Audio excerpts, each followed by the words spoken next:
اسی چھتے والی مسجد کی خانقاہ میں جہاں حضرت نانوتوی رحمت اللہ علیہ فرماتے ہیں کہ 1857 کے جہاد کے بعد میرے ساتھیوں کی ٹیم شہید ہو گئی تو میں بڑی بے قراری کی زندگی گزار رہا تھا کہ میرے ساتھی شہید ہو گئے، میں اب تنہا رہ گیا، ہائے اب کیا ہوگا، اس ملک سے انگریز کا ناجائز قبضہ کون ہٹائے گا، میرا کون ساتھ دے گا اس جو ہے اجر عظیم کے اندر انگریز کے ناجائز قبضے کو ہٹانے میں۔ تو میرے دوستو حضرت نانوتوی فرماتے ہیں کہ بشارت میں خواب میں حضرت ان کے پوتے قاری طیب صاحب علیہ رحمہ حکیم الاسلام جو دارالعلوم دیوبند کے 60 سال تک محتمل تھے، وہ فرماتے ہیں کہ میرے دادا کا یہ ملفوظ میرے والد صاحب حافظ مولانا محمد احمد صاحب جو دارالعلوم دیوبند کے حضرت نانوتوی کے بعد محتمل بنائے گئے، تو میرے دوستو وہ فرماتے ہیں کہ میرے والد صاحب فرماتے تھے کہ دادا فرماتے تھے کہ اللہ کے نبی صلی اللہ علیہ وسلم نے مجھے خواب میں فرمایا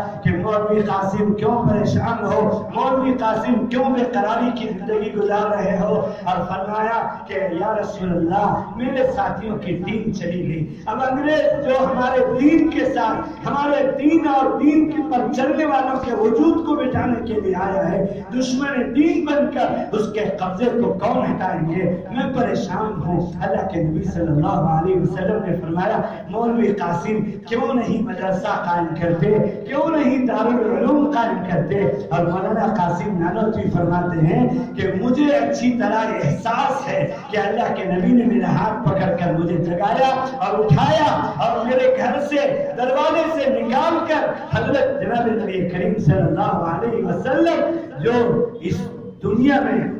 علم دین کے بانی ہیں اور علم دین کے تقسیم کرنے کے بارے میں فرمایا انا قاسم واللہ یؤتی، اللہ مجھے علوم دین سے نوازتا ہے اور میں تقسیم کرتا ہوں۔ تو میرے دوستو اللہ کے نبی نے فرمایا انا بعثت معلما، کہ میں سب سے پہلا معلم ہوں، اس دین کے علم کو سکھانے والا۔ میرے دوستو حضرت نانوتوی فرماتے ہیں اللہ کے نبی نے مجھے پکڑا اور مجھے لے جا کر آج جہاں دارالعلوم دیوبند قائم ہے وہاں کبھی تالاب کا پانی رکا رہتا تھا، اس پانی میں اپنے عصائے مبارک سے دارالعلوم دیوبند کی بنیاد رکھی۔ اور حضرت نانوتوی فرماتے ہیں بے قراری کے عالم میں میں اٹھتا ہوں اور اپنے رفقا حاجی سید حافظ حسین صاحب کے پاس خادم کو بیچتا ہوں کہ جلدی سے لے کر آؤ، اور میں دوڑ کر جا رہا ہوں فجر سے پہلے تہجد کا، ابھی سورج طلوع ہونے کو چاہ رہا ہے، صبح صادق کی جھلکیاں آ رہی ہیں، تو میں نے آنکھوں سے دیکھا بیداری میں